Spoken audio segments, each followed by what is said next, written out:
This video is dedicated to one of my Parlay certified patrons, True Mr.FOot.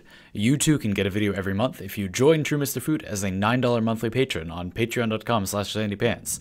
Now, behold, True Mr.FOot asks, would more Corrupted Warframe ability stat mods be good or bad for the game? This is a really interesting question. I haven't really thought too much about adding to the number of core tools. I kind of view it as that, the corrupted mods and the basic, streamline, intensify are kind of a core group of tools for modding. And then we get these extra things that generally do more specific or just less related to Warframe things. So, like many of the set mods are like that. But we could add to that pool, potentially. Let's talk about that. So ability stats kind of have an identity, I think, that it's created by which stats you have to tank to get them much higher. So for example, when you have strength and you want a lot of strength and you have a good reason to get a lot of strength, you have to tank either duration or efficiency to get a lot of strength. So because those mods have those negatives, because we have transient fortitude and blind rage, there's kind of an identity to high strength that it is not very energy efficient, because negative efficiency and to a lesser degree duration on channeled abilities makes abilities cost more. Generally, if you have very high strength, your abilities cost more, and that's kind of just like the identity of a high strength build. And we only have a few mods. You can get your strength fairly high without tanking your efficiency and duration, but you only have a few other mods that will get it, only to a certain point. You're going to be in the 200%. Not much higher than that most of the time. So it kind of defines how high strength is going to be by having mods like that. And even with Umbral Intensify and the whole Umbral set, you really only get so high, So I think that there's a danger if you add more, if you add a strength mod that reduces range, it's kind of like that removes that identity. And it's kind of just that you can tank anything you want and get strength really high. So at that point, it becomes a little bit less like a limitations breed creativity thing, because it's just a matter of figuring out which stat does not cause a problem for your build, and then no matter what that stat is, you can run that into the ground and get whatever stat you want. You know what I mean? Whereas in the current state of the game, we have just set trade-offs that are kind of baked into the mod system because of the mods we have. So we have, again, when you have more strength, you generally have lower duration and especially efficiency. When you have lower range, you're getting duration. Having high duration usually involves low range specifically, not low other stuff, but low range specifically. Sometimes lower efficiency because you can't run fleeting expertise to the same degree, but So I don't know.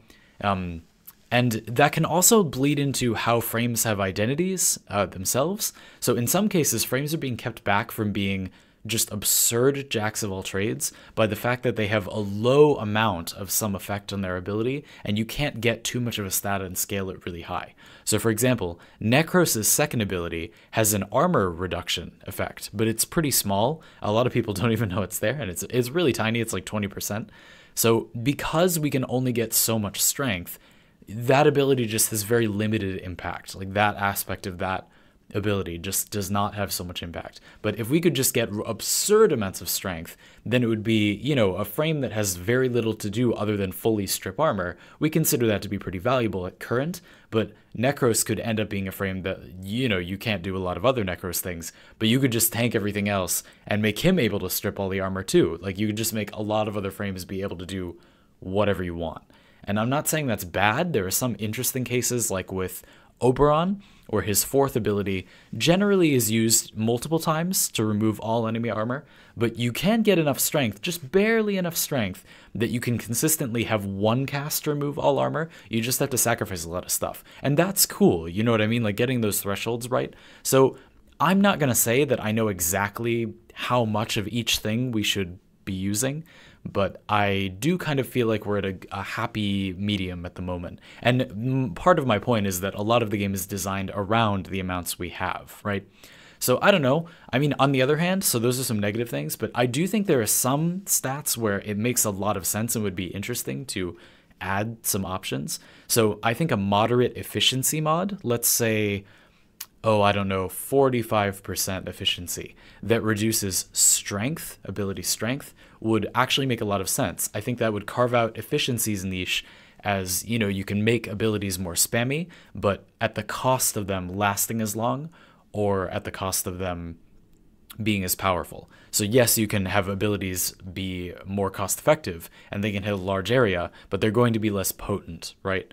And duration and strength are kind of like the potency part of that, whereas they can have high range and efficiency at the same time. And that kind of makes efficiency's identity a bit more advanced. Now, I'm sure there are some weird consequences to adding an efficiency mod that reduces strength, but again, there's only one other mod that reduces strength, so that's an option.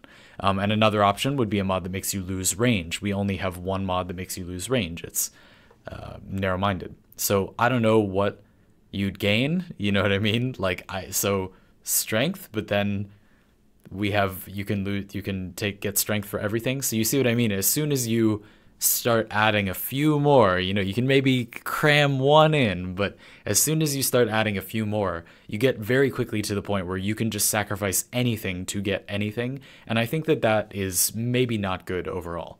I'm not sure I've made a compelling argument for that, but I hope it makes sense why I'm a little worried about that. You could also kind of get around this issue by limiting other aspects of your frame, like a range mod that costs you parkour ability or energy maximum or something like that. So you have higher range, but you can't move around as much, like a very severe parkour and maybe movement speed reduction. Then we're getting into corrupted mods that have multiple stats, but I don't know. And then energy maximum, that would be like, so you can use your abilities and hit a huge amount of the map, but you may not even have enough energy for those abilities. You know, you have to make sure that if you have range and strength really high and your efficiency is low, but then one of your range mods reduces your energy pool, then, you know, it creates interesting limitations. But they are surprisingly complicated, you know, surprisingly well wrought, these mods that we have at the moment. So I don't know. I mean, personally, overall, I confess that I'm not that into stuff like Prime Streamline, Umbral Streamline, that kind of stuff. I think that the limitations of the ability stats breed creativity, but that doesn't mean that there are no remaining interesting options. And actually talking about this has made me much more interested in this concept than I was before.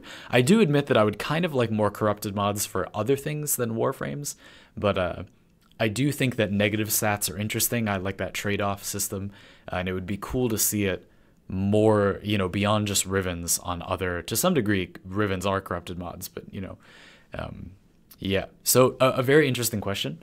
I've been Zandy, and I want to thank True Mr.FOot once again for their support on Patreon. Now, if you'll excuse me, I have something to take care of.